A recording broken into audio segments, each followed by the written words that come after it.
रस्ता ओलांडताना 20 वर्षीय विद्यार्थिनीचा अपघाती मृत्यू। सडक अर्जुनी गोंदिया। राष्ट्रीय महामार्ग क्रमांक 6 कोहमारा चौक येथे ट्रक व दुचाकी वाहनांच्या अपघातात एका शाळकरी विद्यार्थिनीचा अपघाती मृत्यू झाला आहे। या अपघातामुळे परिसरात हळहळ व्यक्त केली जात आहे। रायपूरकडून नागपूरकडे जाणारे वाहन क्रमांक HR 55 AP 6028 च्या वाहनधारकाने दुचाकी वाहन स्कूटी क्रमांक MH 36 AD 0341 ला मागून जोरदार धडक दिल्याने हा अपघात झाल्याने पोलिसांनी सांगितले आहे।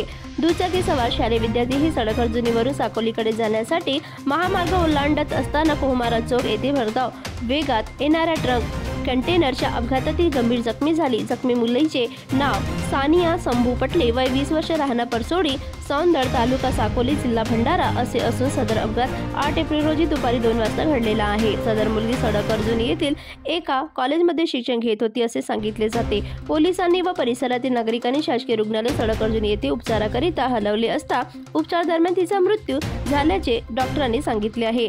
राष्ट्रीय महामार्ग कोहमारा येथे नियमित अपघात होतात आणि या अपघातात मृत्यू देखील होता। मृत्यूचे ठिकाण ठरलेल्या या जागेवर प्रशासनाने उपाययोजना केल्या पाहिजेत अशी मागणी होत आहे। 15 वर्षांपूर्वी या ठिकाणी उड्डाणपुलाच्या निर्मितीकरिता शासनाने पुढाकार घेतला होता असे काही जाणकार सांगतात। मात्र स्थानिक राजकीय लोकांनी सदर बांधकाम बंद करण्यासाठी तब्बल 1 महिना उपोषण केले होते, ज्यामुळे सुरू असलेले बांधकाम प्रशासनाला बंद करावे लागले आणि त्यामुळेच या ठिकाणी नियमित अपघात घडतात। याला जबाबदार कोण असा प्रश्न अनेकांना आता पडलेला आहे।